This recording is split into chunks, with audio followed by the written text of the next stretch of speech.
Okay, can we get back on topic here? One sec, I'll show you this. Like, look at this. Look at that. It's a green eagle. That's it. Yeah, That's cool as shit. it's cool as shit.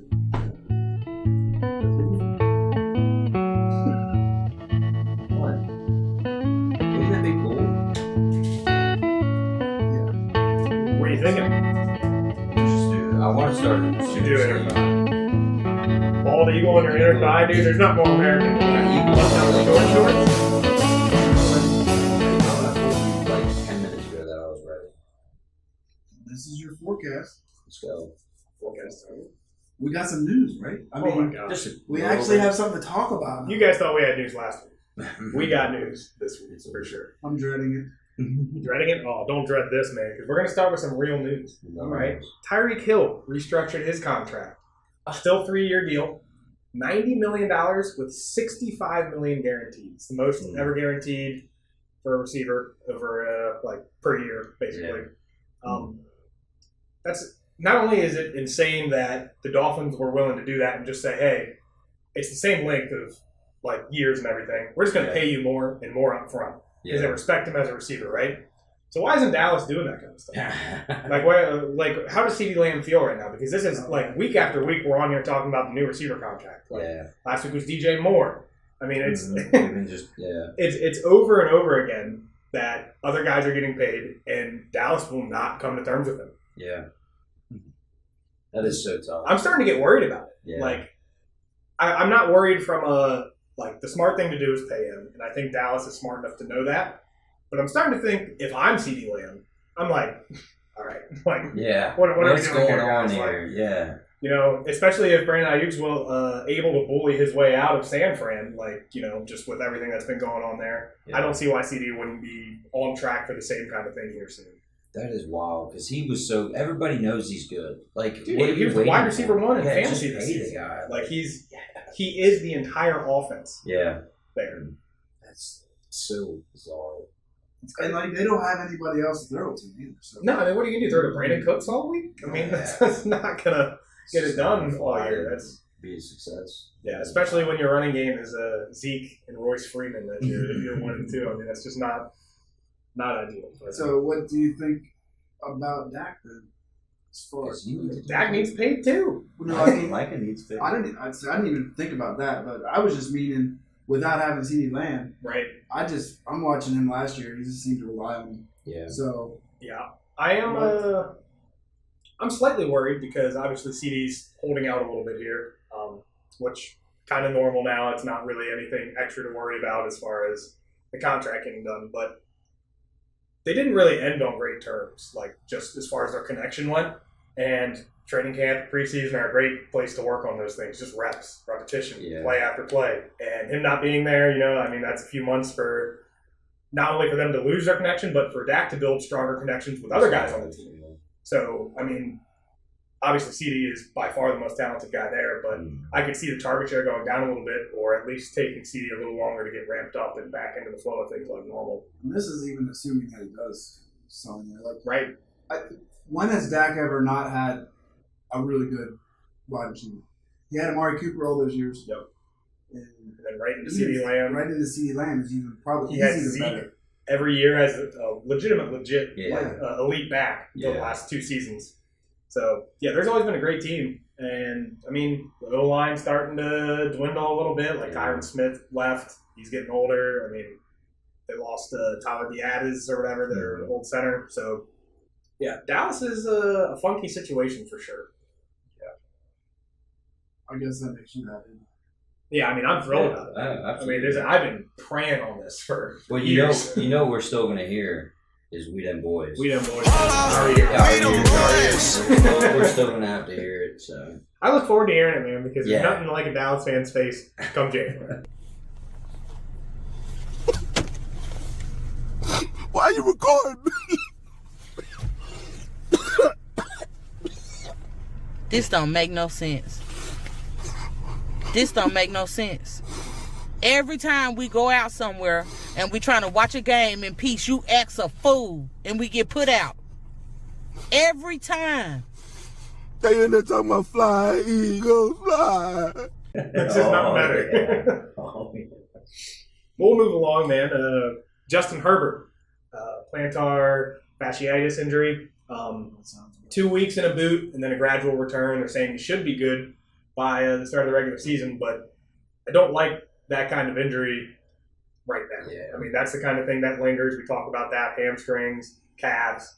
Those are not the kind of things that you really want to deal with, and especially Herbert's coming off of an injury already last year. So it's not looking great. I mean, it's definitely not ideal, especially when You need like it's pretty much all new receivers, pass catchers. Yeah, like you're saying, running game, new coaches.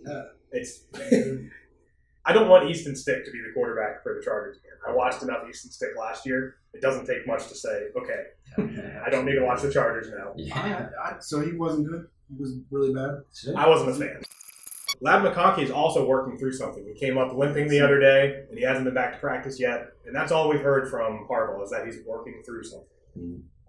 So I'm like just out on the Chargers right now. I want nothing to do with a Charger player because the only two I was interested in were, at least in the passing game, were Herbert and McConkey personally. And now Herbert's hurt and McConkey's hurt. I'm just not interested, man.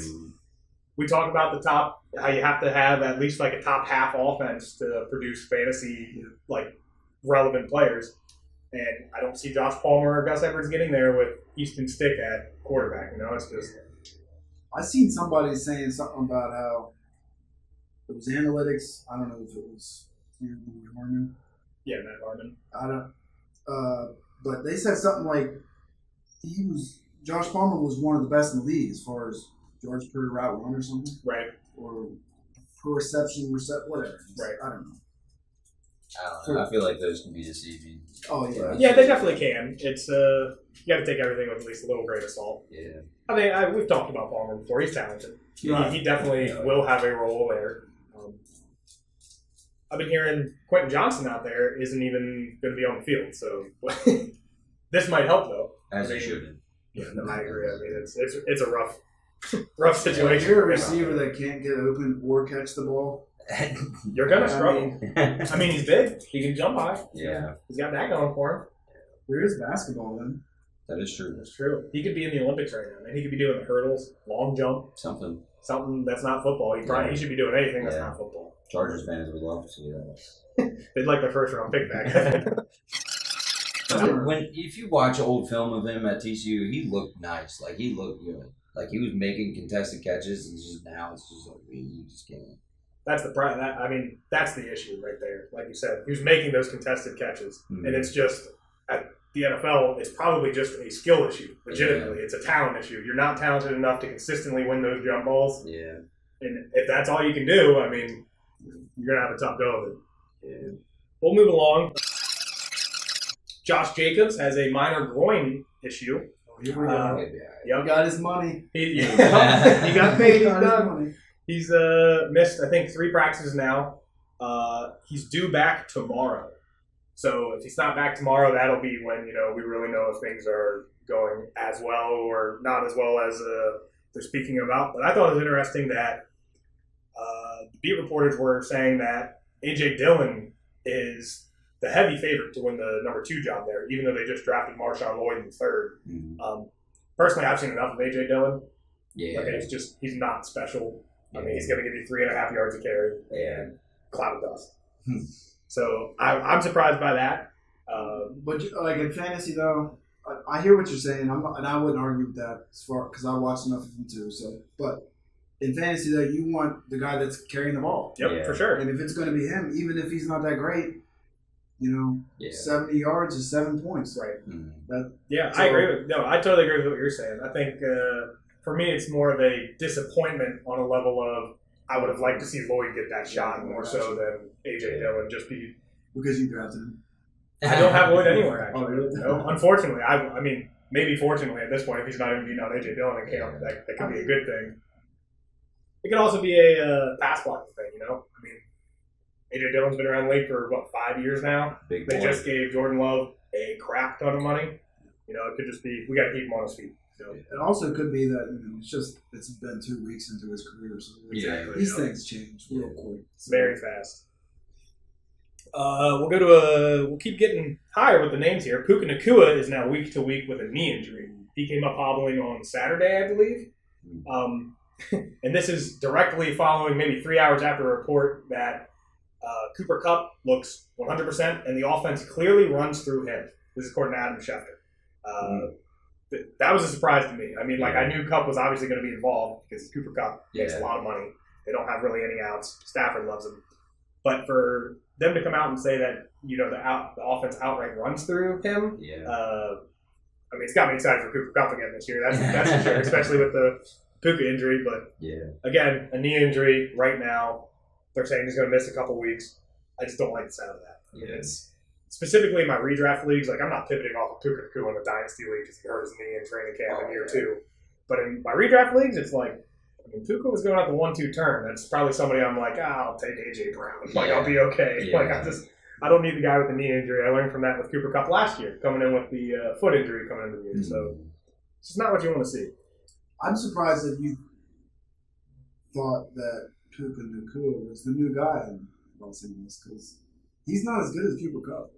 I would really think that even though it does run through Cooper Kupp, I didn't foresee that going over to Puka, but I still see our defense is really adjusting to just Kupp and then leaving Nacua one-on-one or something like that. So it's still going to run through Cooper Kupp even if Puka's getting the ball. Right, I agree with that. And I would say a lot of Puka's success came that way last year. Mm-hmm. It was just, we can't double everybody on the field. And I think Puka proved to them, like, you got to double me too, bud. Like, you can't leave me open. Yeah.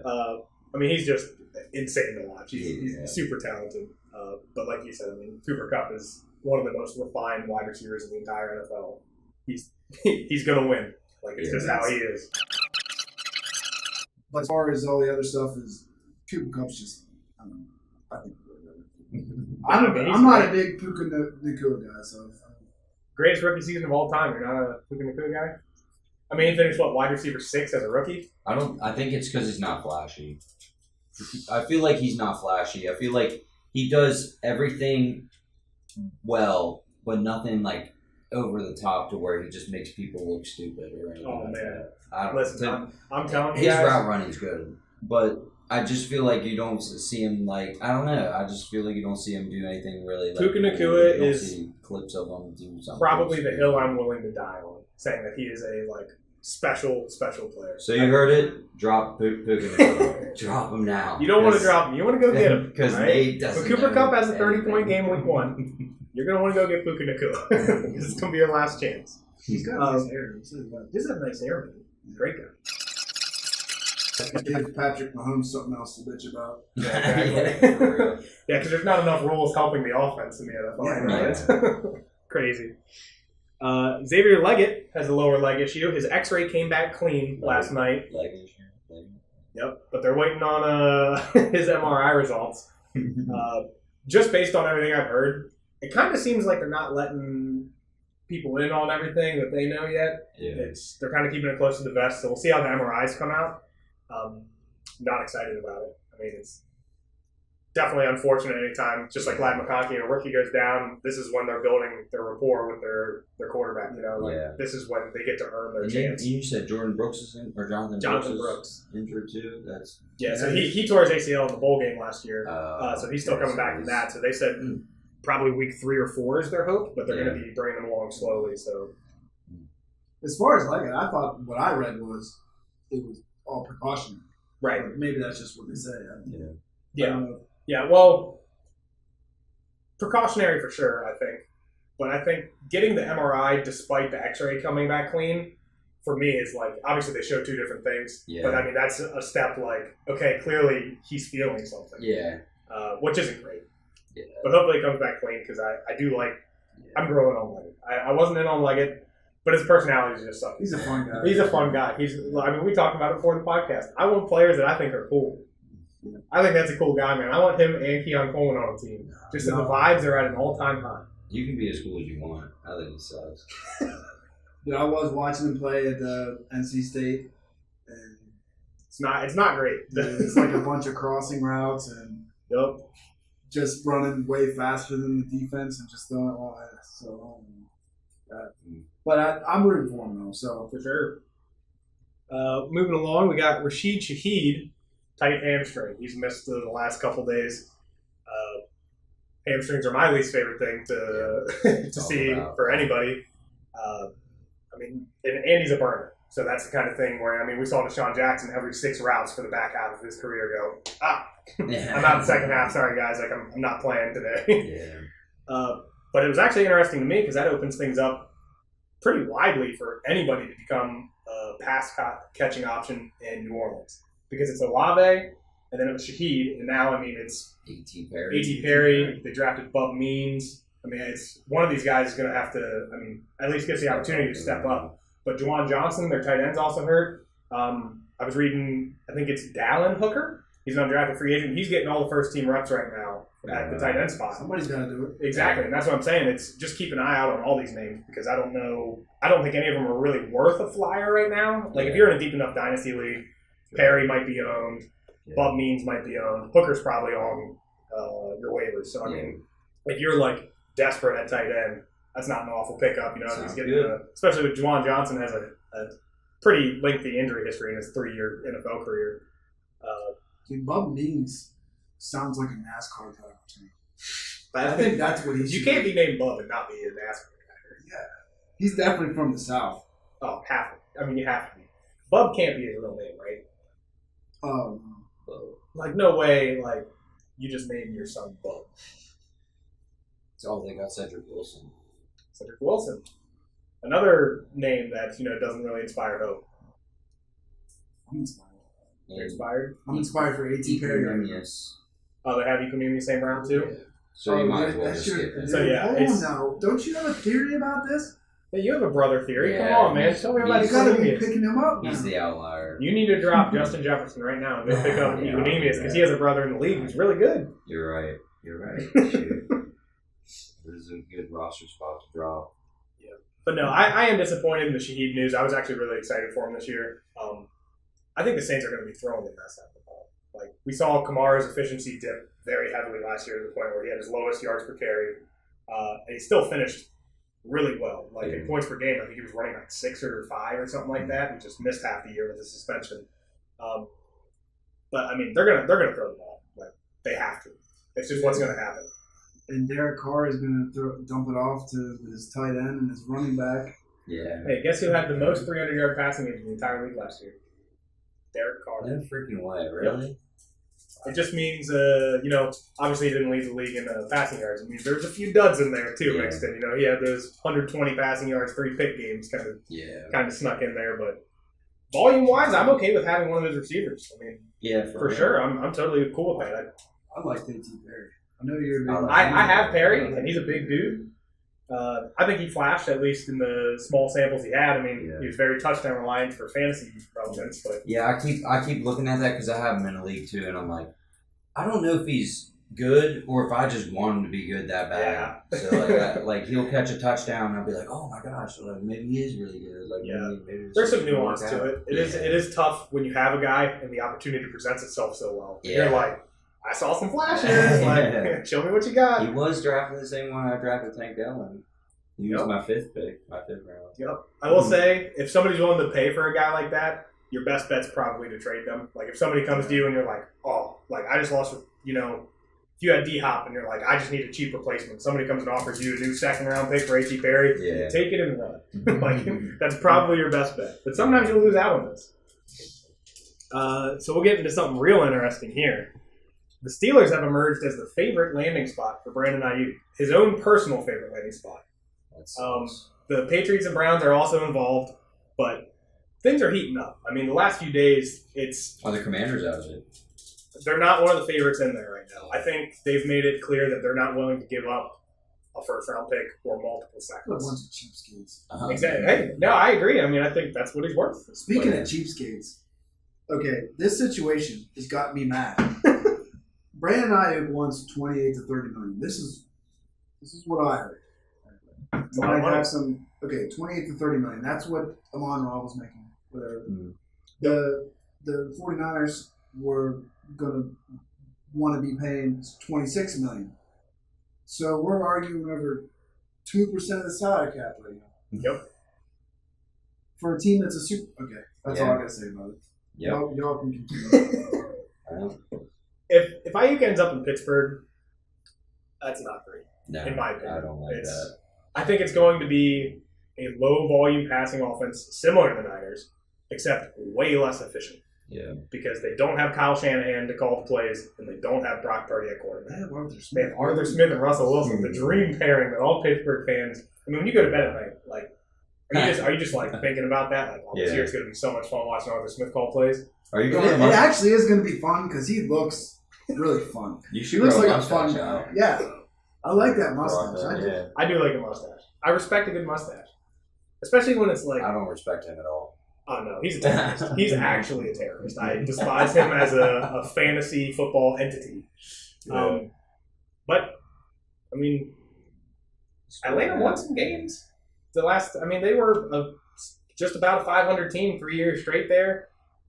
I guess the ceiling was probably a little higher, you could say, but we'll see how it shakes out. I mean, He's not. Okay, I'm not arguing with you about whether he's actually a good offensive coordinator. He might actually be. But as far as fantasy goes, he is not who you want calling plays. No. If you got your wide receiver one. firmly agree with you. Yeah.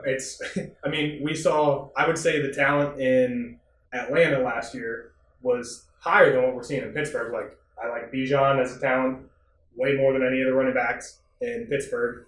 I like Drake London a lot. I like Kyle Pitts a lot. I'd say at worst that's a wash with Pickett and Freiermuth at worst. And I like Pitts a lot more than I like Freiermuth as a weapon. Well, now you better go pick up Darnell Washington because he Big boy. he likes, he he likes You those know he's backup going to tight throw in ends. his backup tight ends. He made Johnny Smith into, unreal. I will say this. I will be happier with Ayuk in Pittsburgh than I would be with him in Cleveland. Yeah. Oh, yeah. Yeah. I think that is a killer for Ayuk this season if he ends up in New England. He's not going to be a top 24 receiver in my opinion. I just don't see a way it happens. Yeah, I mean, we did see Deontay Johnson still get the ball because they know he can do something after the catch. He's a decent receiver, so they gave him the ball for whatever they could. Same thing with Juju even when they had him. But Yeah, Ayuk's talented. It's just it's I want an offense that can score, 4 or 5 touchdowns a game like San Fran can. And I think Pittsburgh's more of that 2 to 3 range where they're going to be, 18, 19, 20 points per game. Yeah. At first, I'm thinking that maybe Justin Fields wins the spot, and I'm looking at, DJ Moore had a great year. But that's a different offense. And Arthur Smith's going to be calling plays. And he just loves to use that great player that he has to set up the other guys. It seems to me that's the way. Yep, for sure. It's a distraction. Yeah. And I that's, agree with that. it's a strategy. Yeah, I can't argue with it. It is a strategy. That is for sure. Yeah. Might So- be happy as a Steelers fan if they win games because of it, but you're not going to be happy as A fantasy manager, yep, for sure. What you said about Fields, though, I can't remember the reporter's name off the top of my head, but obviously, so Russell's been dealing with an injury the last week and a half, 2 weeks, so Fields has been taking all the first team stuff. And he says his belief is that Fields will be announced as the week 1 starter at some point. Oh, wow. Which would be, a pretty crazy switch of the way we were thinking things were going to go a month ago. Yeah. I mean, even 2 weeks ago, really. I mean, at least in my opinion, I didn't see a way Fields was going to be the starter out of camp. And whether it be injury or just from winning the job, I think it drastically changes at least how I look at the quarterback position in Pittsburgh. There's some upside there if it's Fields, at least in my opinion. Russell Wilson is pretty much locked in that middle range for me. He's not going to be a bottom 5, 6 quarterback for fantasy, but he's not going to finish in the top 12. Yeah. He'll be quarterback 19 this year. And that's just what it is. And I think the older he gets, the lower he gets too, because I'm sure he's not going to be running as much. Right, yeah, the mobility goes down. Fields at least has the upside of, he could run for 1,000 yards. He's done it. Yeah. We've seen it. Absolutely. And plus, nobody likes Wilson. No, Like, I am so mad at the Steelers. I think I have an alter ego. His name's Mr. Unlimited. Yeah. It's just not real. Broncos punch. It reminds me of a few years back. J.J. Watt was coming back from a torn ACL or something. And he told everybody he rented this cabin in the woods for 2 months. Didn't have any cell service. Didn't bring any more.